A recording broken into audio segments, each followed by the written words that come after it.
Space is bigger than forms. So you've got all these planets and all these galaxies inside of space, right?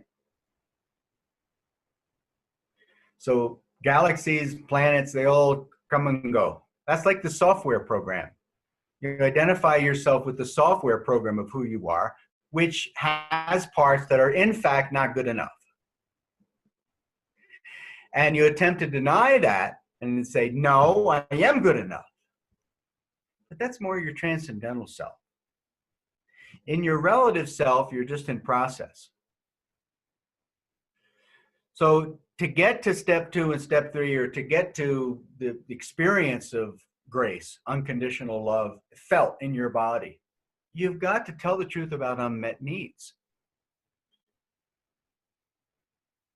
So the idea of condemnation, and being ostracized, and, now your whole person is condemnable because you have something that you need to work on. That's not what we're talking about. We're talking about the need to be loved, the need to be cared about. So galaxies come and go, planets come and go, software programs come and go. You know different things than when you were 5.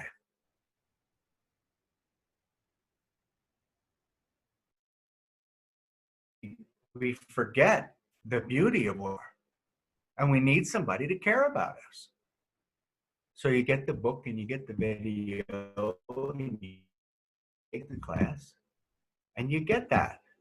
Now you've got to get in and out of books and videos and classes and churches safely, because mostly books and tapes and classes have a gaining idea.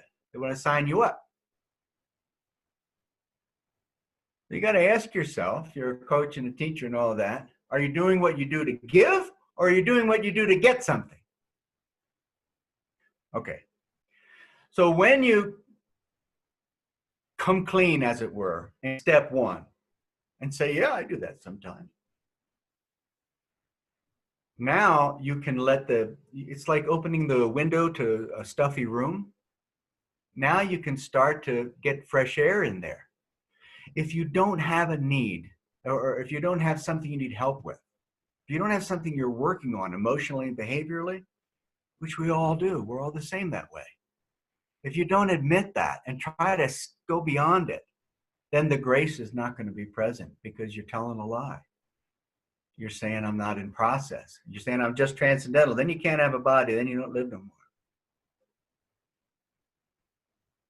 So you got to have somebody that's tough as nails, and however you find them, and there's a zillion such people in this world, really, if you can be teachable, I love to say I'm the only person that doesn't know. Everybody else knows everything.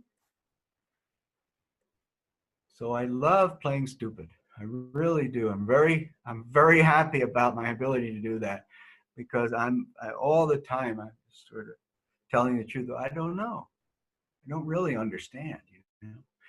Okay. So first step is recognizing that you need grace. Second step is starting to receive grace. So they dance together. If I can look inside your physiologies now, if that makes any sense, then I can make a map. It's not fantasy world. You all can read another person. You don't have to look at them. But if you could just see inside your own mind and body, you'll see, oh, some of you are aging. That's a apparent problem, apparently. You think I'm balding at all? So inside of your spine, inside of your neck, inside of your hips, inside of something, there is somebody like a person. It's almost like we're made up of all sorts of different parts, all sorts of different people, you could say. So inside of your mind and body, you need to find a way to have the quote or the person or the place in nature to come in. And as it does, you start to realize grace. But if you're shut off, if you're only dicing me up, then how could I ever give you anything? How could anybody ever give you anything? There are people that are supernatural people that have unbelievable abilities. I remember the one time I met this person and I felt like in a moment that I was feasting on gallons of vibes.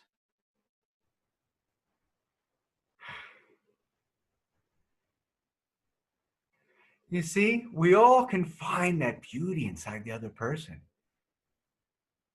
Everybody's trying to heal you. It's the weirdest thing. If there's a word called the Atma in Buddhism and in Hinduism, it's part of all the soul. So I've translated it this way in English: pure relationalism. It means that one of my primary jobs in life is to understand how you're divine trying to heal my dumbass. And that's what I call my class, the How to Heal Your Own Dumbass class. So when you feel safe enough and you've got a laughter going on or you've got a little smile in your heart, everything changes. Life or death doesn't matter as much anymore. Eating or not eating doesn't matter as much anymore. And then, of course, you have all the power and insight to be the one that goes and gets the food and gets the clients and gets the whatever. You see? So you sort of have to give up everything. It's like that bird thing about relationship. You know, if somebody wants you, let the bird fly. If they want you, they'll come back. My cat keeps coming back. So when you get to step 3, then you start to experience no thought. It's called samadhi. In science, it's called brainwave coherence. It's the time where your brain waves become very, very steady and they communicate with each other. So think of your centers or your chakras as different little engines that have data banks as well. Now, if your head's doing one thing and your gut's doing another thing and your sex is doing another thing and your heart's doing another thing, you got all these engines out of sync.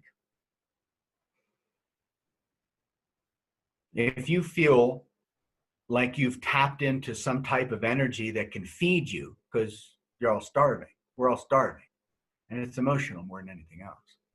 As soon as you get that, you take the covering off and you start to let in the fresh air. And that heals these little engines and it performs a virus check. If your mind and your eyes and your ears can look within your own head and look within your own body, you can perform a little virus check. And we've all got viruses. So by these engines, head, heart, belly, groin, so forth, becoming more in sync, like what happens when you have a beautiful hug or whatever reference you want. Now it's like a mechanic has gone in there and tuned this stuff up. And you get rid of some toxic material. It goes into the air. If time slows down for you right now, you can experience a little healing. Principles of the game: step 1, remove the covering. Step 2, slow everything down, find something that helps you. You make the list. Your religion is made up by what works for you according to you as an individual. The sights, the sounds, the quotes.